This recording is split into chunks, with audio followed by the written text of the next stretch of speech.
சொட்டு தேனை போல் சொல்லும் வார்த்தைகள், பட்டு பூவை போல் பார்க்கும் பார்வைகள்.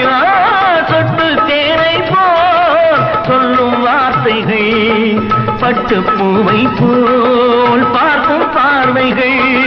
சொர்க்கம் தேடி செல்லட்டும் ஆசை எண்ணங்கள், அங்கெல்லாம் பொங்கட்டும் காதல் வெள்ளங்கள்.